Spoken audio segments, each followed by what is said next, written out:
Alright guys, welcome back to the channel, and today I'm going to be doing my first game review. Today I'm going to be reviewing Metroid Dread. So yeah, let's begin. And I've never played a Metroid game beside this one, and how it works, it's a really good game. From seeing the reveal trailer at E3, it looked really interesting. I was like, I don't know, I was like, this looks kind of interesting, but then over time I was like, I want to buy this game. It looked really good. Fun fact about this game, I think that this game was supposed to come out 19 years ago, but apparently got delayed, canceled multiple times because of hardware problems. And guess what? I think it was worth the 19 years because we got the end product that is Metroid Dread. So yeah, let's begin. So the story starts off with Samus going to his planet ZDR to check if the X parasites exist. But then she runs into a bird that I won't tell the name of. If you want to find that out yourself, play the game. And apparently he if you he wants Samus's power later on. That's the only thing I'll spoil, I guess. But yeah, like it's the story from there is just it's interesting from there. And I think this game actually has a really decent story. For the most part, it's sort of simple, but I kind of like it. Even the ending that I don't want to spoil. It's this game has so much goodness to it. I'll start off with the basic gameplay. The basic gameplay in this game is really good, where you just maneuver around, you maneuver around the map and fight a bunch of enemies. And over time in the game you get different abilities that I like. Samus gets ice missiles and then basic fire missiles. And when you get these new abilities, you can go to areas you were not able to go to begin with. If you want to 100% this game, you can if you get all the items, but if you maneuver around, you just get a bunch of items. And some of it's some of it's pretty neat. Even in the game, when you get these, you can backtrack and look for things to power up Samus, more missiles and more health that work. Probably the funnest thing about this game is just Samus's abilities alone are just the funnest thing I've ever used. They're so crazy for a 2D platformer that I wouldn't expect this. Look at games like Mario. Mario sort of just has a basic moveset in the 2D games where you can spin and use different abilities, but they're limited to them, and in Dread you don't lose your abilities, so that's something.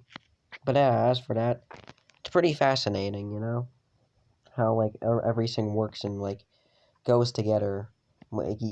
Going for each, and even all the environment are neat. You have, I guess, a sort of grassy-ish area, forests, with weird creatures. This game has many, even a lava area, some, snow-ish rooms you can go into, and yeah, that's it from there. Next, I'm going to bring up the emmies. Now, the emmies are creatures in the game that, hunt you down, and it's actually pretty nerve-wracking, if you don't know what you're doing, but it's actually pretty fun. I like how the emmies, how they work. You're sort of on it's sort of like a stealth mission, where you have to, stealth around and be careful on where you're going, because if that's the case, you're screwed. You're not gonna win. But when you know what you're doing, it's pretty fun. There's even rooms where you have to destroy these weird brain creatures, so you can actually destroy the enemies. And how that's handled works too. So you're supposed to it starts off where you have to break down the door, and then you have to blast the enemy's face before so it gets destroyed. Because after that you can destroy under his face, and then you get a new ability. That parts that is very interesting in how it works. I'm serious, probably the coolest thing about Dread. Now the next thing I want to bring up are the bosses and how that works. Now the bosses apparently, the bosses in this game apparently are good. I like the bosses in this game very much. The first boss is really good in how it works, where it's basically just you have to clip yourself to the wall so you don't get poisoned by them. It's probably the neatest mechanic in a game like this and how it's handled. And I like it really much. I'm serious, it's probably the coolest mechanic here in Dread. How certain bosses are just handled are very interesting. I like the first boss. Even the second boss starts ramping up things where apparently if you backtrack a little bit, you can go into his belly, but if you don't go back and backtrack for items, you can't do that. So if you want to destroy the boss quicker, you could do that. And this game just has so many things you just don't know about right away. like it's just so like fascinating. As like, there's even other bosses, like this one weird alien creature where it stays up on the wall, but it will swipe at you a few times and spit acid at you, and then like it's just like really good. Even all the cinematic moments are good in this game, where like in a boss or like some of the cutscenes are even decent. Like I like the cinematics in this game so much. Like I'm like it's like my favorite thing. Like the cutscenes when there's and how everything works.